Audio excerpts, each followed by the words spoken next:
Just imagine तुम दुनिया के सबसे बड़े और आलीशान शिप पर घूमने आए हो और पलक झपकते ही कुछ ऐसा होता है जो कोई सोच भी नहीं सकते। इसीलिए इस मूवी की एंडिंग गेस करना लगभग इम्पॉसिबल है, और अगर तुमने गेस कर दी तो भाई तुम किसी जीनियस से कम नहीं हो। कहानी की शुरुआत में एक अमीर लोगों का झुंड पागलों की तरह भाग रहा है और उनमें से एक लड़की घबराहट में इधर उधर भाग रही है। उसे लगा कि टॉयलेट में छुप जाएगी तो सब ठीक हो जाएगा, लेकिन अगले ही पल टॉयलेट के नीचे से अजीब सी आवाज आने लगी, जैसे कोई अजीब चीज करीब आ रही हो। चीखने चिल्लाने की आवाज के साथ उस औरत को किसी रहस्यमयी ताकत ने टॉयलेट में खींच लिया। किसी ने सोचा भी नहीं था कि दुनिया का सबसे शानदार क्रूज शिप इतनी भयानक मुसीबत में फंस जाएगा। कुछ ही घंटे पहले यह जगह हाई क्लास लोगों की मौज मस्ती और पैसों की बर्बादी का अड्डा थी। जब यह अमीर लोग जी जान से मजे कर रहे थे, तभी एक शख्स चुपके से कंट्रोल रूम में घुस गया। उसने कुछ डिस्क डालकर नए कमांड लोड किए और क्रूज का पावर सिस्टम और कम्युनिकेशन सिस्टम धड़ाम से फेल हो गया। कैप्टन के शब्दों में वो लोग अब समंदर में तैरते हुए गूंगे बहरे हो चुके थे। तभी कम्युनिकेशन ऑफिसर और बुरी खबर लाया, क्रूज के नीचे कोई बड़ा सा जीव तेजी से करीब आ रहा था। जैसे ही काउंटर डाउन खत्म हुआ, क्रूज को जोरदार टक्कर लगी। बिना किसी तैयारी के टूरिस्ट्स इधर उधर गिर पड़े। एक लाइफ बोट भी समंदर में जा गिरी। जब क्रूज स्थिर हुआ तो आमतौर पर अलग थलग रहने वाले अमीर लोग घबराकर इधर उधर भागने लगे और वो एशियाई लड़की जो टॉयलेट में छुपी थी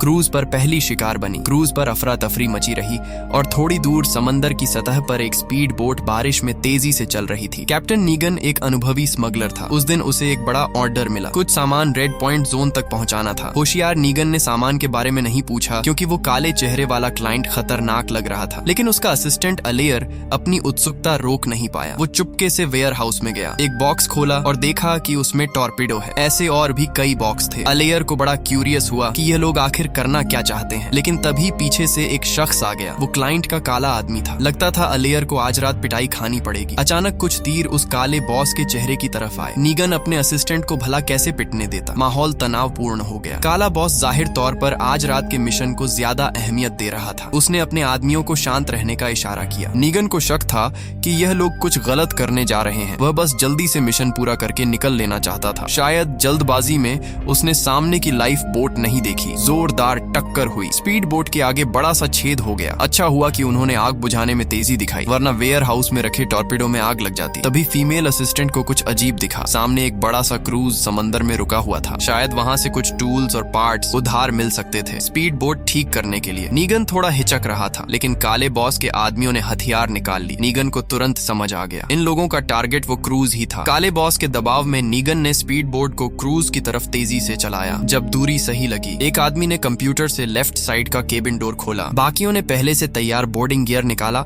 और 5 मिनट से भी कम में वो क्रूज पर चढ़ गए। स्पीड बोट ठीक करने के पार्ट्स ढूंढने के लिए काले बॉस ने नीगन और अलेयर को भी साथ ले लिया। बाकी लोग क्रूज के गार्ड्स को हटाने में जुट गए, लेकिन हैरानी की बात थी, हॉल में गंदगी के अलावा एक भी इंसान नहीं दिखा। सब एक दूसरे का मुंह ताकने लगे। आखिर यहाँ हुआ क्या था? तभी पीछे से लिफ्ट में कुछ हलचल हुई। सब सावधानी से पास गए, लेकिन लिफ्ट का दरवाजा खुला तो वहाँ भी सिर्फ खून के धब्बे थे। क्रूज के पैसेंजर्स आखिर गए कहाँ? काले बॉस ने रातों रात अमीर बनने का सपना नहीं छोड़ा। उसने अपने आदमियों को अलग अलग दिशाओं में भेजा। निगनो और अलेयर को नीचे मशीन रूम में स्पेयर पार्ट्स ढूंढने भेजा। वो खुद कंट्रोल रूम गया, शायद वहाँ कुछ काम का क्लू मिले। इस बीच स्पीड बोट पर छेद ठीक करने वाली फीमेल असिस्टेंट को पानी में कुछ हलचल महसूस हुई। वह अपने साथियों को बुलाने ही वाली थी कि एक सूजी हुई सफेद लाश पानी की सतह पर आ गई। असिस्टेंट डर के मारे कई घूंट पानी पी गई, किसी तरह शांत हुई। तभी पीछे से एक और ताकत महसूस हुई। दूसरी तरफ नीगन और अलेयर मशीन रूम में पार्ट्स जमा कर रहे थे। उनकी रखवाली करने वाला डकैत दूसरी तरफ से आती आवाज सुनकर सतर्क हो गया। वह हथियार उठाकर देखने गया। पानी उसके घुटनों तक पहुंच चुका था। डकैत का दिल जोर जोर से धड़क रहा था। उसे लग रहा था कि पानी में कोई बड़ा खतरा छुपा है। अचानक कुछ बुलबुले उठे और डकैत को उसी ताकत ने पानी में खींच लिया। एक चीख के बाद उसका हथियार नीगन के सामने आ गिरा। बाकी लोग हैरान परेशान इधर उधर देखने लगे। लंबे बालों वाला डकैत शक करने लगा कि यह नीगन की करतूत है, लेकिन नीगन को लग रहा था कि यहाँ कुछ और ही है। लंबे बालों वाले ने उसे चुप रहने को कहा। ये बात बॉस को बतानी होगी, लेकिन फोन कनेक्ट होने से पहले ही पानी के नीचे से एक जोरदार ताकत आई और डकैत को पानी में खींचकर खून का ढेर बना दिया। निगन ने अपनी आंखों से देखा। अब उसे यकीन हो गया कि पानी में कोई भयानक मॉन्स्टर छुपा है। अब वह पार्ट्स इकट्ठा करने के मूड में नहीं था। उसने अलेयर को बुलाया और जल्दी से वहां से निकलने की सोची। पास ही एक बंद वेयर हाउस में एक लाल कपड़ों वाली लड़की बेहोशी से जागी। उसका नाम जेनी था। वो क्रूज पर मजे करने नहीं बल्कि चोरी करने आई थी। उसने कैप्टन से डोर कार्ड चुरा लिया था, लेकिन सेफ में घुसते ही कैप्टन ने उसे अपने आदमियों के साथ पकड़ लिया। जेनी को वेयर हाउस में बंद कर दिया गया, लेकिन इससे वह अनजाने में बच गई। उसने अपने ईयरिंग से डोर सर्किट तोड़ा, लेकिन जैसे ही वेयर हाउस से निकली, सामने काले बॉस और उसके आदमियों से टकरा गई। जेनी ने घबराए बिना झूठ बोला कि वह कैप्टन की ऑफिस असिस्टेंट है, लेकिन काले बॉस को उसकी बातों पर यकीन नहीं हुआ। उसने बाकी पैसेंजर्स के बारे में पूछा। छोटा काला आदमी ने डोर कार्ड छीन लिया और सेफ लूटने की तैयारी करने लगा, लेकिन जैसे ही दरवाजा खोला, एक कुल्हाड़ी हवा में उड़ती हुई आई। डकैत ने अंदर घुसकर गोलियां चलाई। अच्छा हुआ काले बॉस ने उसे रोका, वरना क्रूज का मालिक और कैप्टन मर जाते। उसी अफरा तफरी में जेनी ने सुना कि कोई मॉन्स्टर आ गया है। तभी वॉकी टॉकी में गोलियों की आवाज आई। शायद कहीं और के आदमी खतरे में थे। जेनी ने मौका देखकर चुपके से वहां से निकल ली। वह लिफ्ट से नीचे जाने की तैयारी कर रही थी। तभी नीगन और अलेयर से टकरा गई, जो अभी अभी जान बचाकर भागे थे। नीगन ने उसे बाहर न भटकने की सलाह दी, क्योंकि बाहर भयानक मॉन्स्टर छुपा था। तभी लिफ्ट के ऊपर से रेंगने की आवाज आई,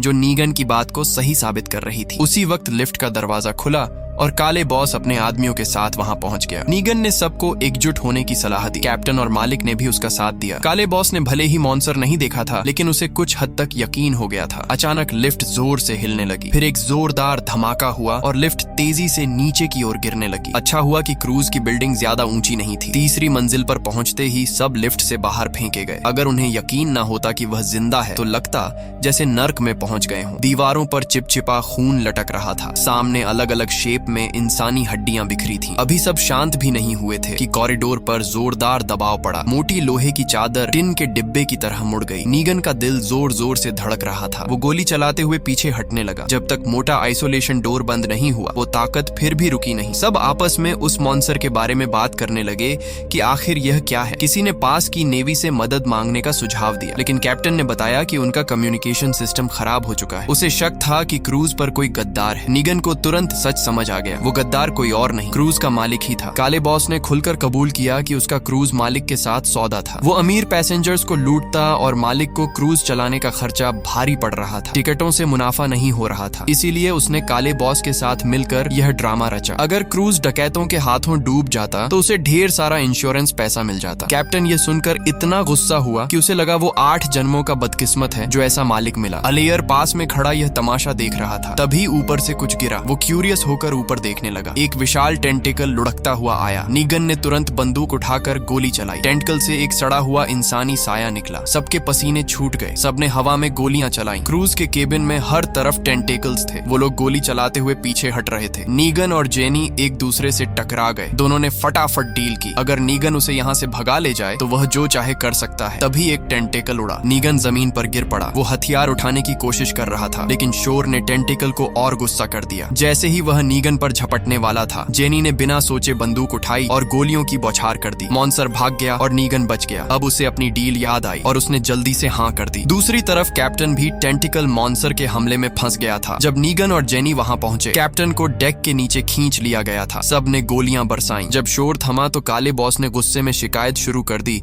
कि यह भूतिया चीज आखिर है क्या। क्रूज मालिक ने अनुभव के आधार पर अंदाजा लगाया कि यह प्राचीन काल का विशाल ऑक्टोपस है। जितना गहरा समंदर उतना बड़ा इसका साइज। सबको कैप्टन की बात याद आई कि वो जिस समंदर में है उसकी गहराई 10,000 मीटर है। सब चुपचाप रह गए। नीगन बस जल्दी से पार्ट्स लेकर अपनी स्पीड बोट पर लौटना चाहता था, लेकिन आगे का रास्ता समंदर के पानी से डूब चुका था। अब सबको तैर कर जाना था। पानी के नीचे छुपे विशाल ऑक्टोपस के बारे में सोचकर सबके रोंगटे खड़े हो गए। लेकिन नीगन जानता था कि घर जाना है तो रिस्क तो लेना पड़ेगा। अगले ही पल वो पानी में कूद पड़ा। उसके बाद कुछ हिम्मती लोग भी कूद गए। बस कुछ जान बचाने वाले हिचक रहे थे। तभी पीछे से जोरदार धमाका हुआ। विशाल ऑक्टोपस का टेंटिकल आ गया। अलेयर ने जल्दी से मोटा आइसोलेशन डोर बंद किया, लेकिन टेंटिकल ने उसे भी तोड़ दिया। बाकी लोगों ने गोलियां चलाई। मॉन्स्टर को थोड़ा पीछे हटाया और सब तेजी से पानी में कूद गए। आखिरी में खड़ा काला डकैत बदकिस्मत था। उसे टेंटिकल ने जकड़ लिया। मरने से पहले उसने ग्रेनेड खींच लिया, जिससे ऑक्टोपस को थोड़ा नुकसान हुआ। बार बार हमलों से नीगन का साथी मोबाइल ब्रो डर के मारे पागल हो गया। वो वहीं रुककर रेस्क्यू का इंतजार करना चाहता था, लेकिन नीगन को यह ठीक नहीं लगा। ऑक्टोपस बहुत चालाक होता है, वो कोई ना कोई रास्ता निकाल लेगा। उसकी बात खत्म होते ही सबके चेहरे सख्त हो गए। मोबाइल ब्रो को भी कुछ गड़बड़ लगा। उसने बिना पीछे देखे गोली चलाई। टेंटिकल दर्द से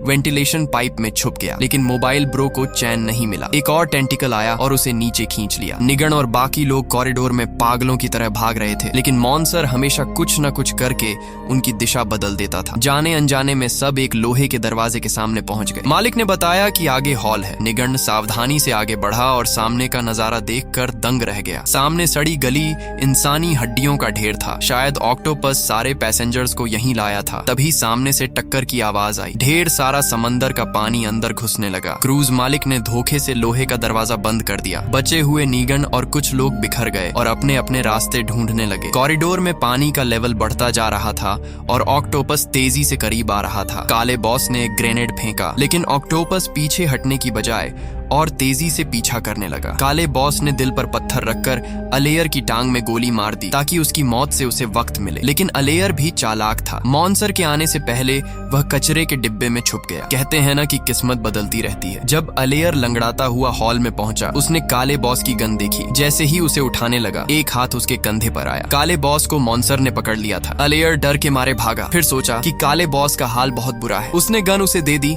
ताकि वह खुद को एक आसान मौत दे सके, लेकिन हैरानी की बात, काले बॉस ने गन अलेयर की तरफ तान दी। अच्छा हुआ कि गोली नहीं चली। काले बॉस ने फिर गन अपनी तरफ की, लेकिन गन में गोलियां खत्म थीं। अब उसे अनंत दर्द में मरना था। दूसरी तरफ नीगन और जेनी ज्यादा किस्मत वाले थे। वो दूसरी गली से डेक पर पहुंच गए। लिफ्ट की रस्सी से स्पीड बोट पर उतरे क्योंकि पार्ट्स नहीं मिले। नीगन ने जेनी को क्रूज से मोटर बोट ढूंढकर भागने को कहा और वह खुद ऑक्टोपस को मारने का प्लान बनाने लगा। स्पीड बोट में रखे दर्जन भर टॉर्पिडो काम आ सकते थे। तभी एलियर भी वापस आ गया। दोनों ने मिलकर स्पीड बोट को ऑटोमेटिक नेविगेशन पर सेट किया ताकि वह मुड़कर क्रूज से टकराए और ऑक्टोपस को उड़ा दे। तैयारियां पूरी होने वाली थी। नीगन ने अलियर को रुकने को कहा और खुद जेनी को देखने गया। जेनी ने भी निराश नहीं किया। उसे मोटर बोट की चाबी मिल गई थी, लेकिन तभी क्रूज मालिक कूद पड़ा और गन दिखाकर चाबी मांगने लगा। जेनी तो हैरान थी। यहाँ एक से ज्यादा मोटर बोट थी, मेरी वाली क्यों छीन रहा है? दोनों की लड़ाई चल रही थी। तभी नीगन गन लेकर आ गया। उसने गोलियां चलाई, लेकिन मालिक को नहीं मारा। शायद वो उसे मारना नहीं चाहता था। तभी एंटरटेनमेंट हॉल जोर से हिला। ढेर सारे टेंटक्स डेक से निकल आए और फिर एक विशाल मांस का गोला दिखा। नीगन और जेनी हैरान रह गए। उन्होंने ऑक्टोपस का असली रूप देख लिया था। नीगन अभी शॉक से उभरा भी नहीं था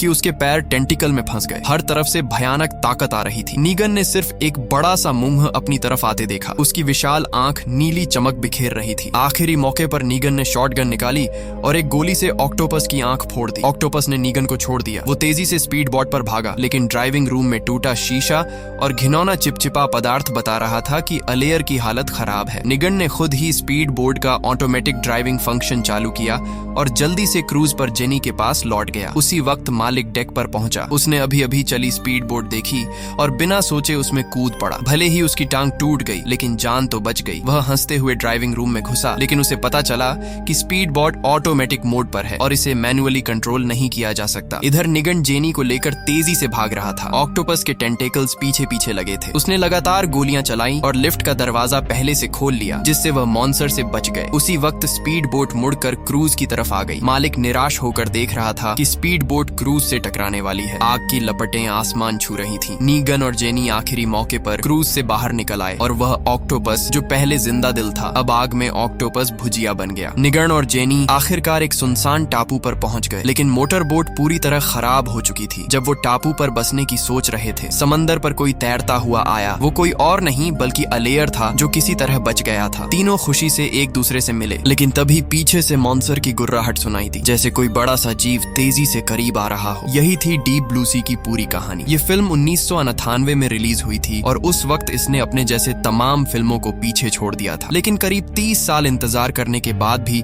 इसका सीक्वल नहीं आया। सुना है कि निगंजन जिस टापू पर पहुंचा वो किंग कॉन्ग का स्कल आइलैंड था। पता नहीं ये बात सच है या झूठ। अगर किसी को इसकी इनसाइड स्टोरी पता है तो कमेंट में बताएं। फिर मिलते हैं अगली बार।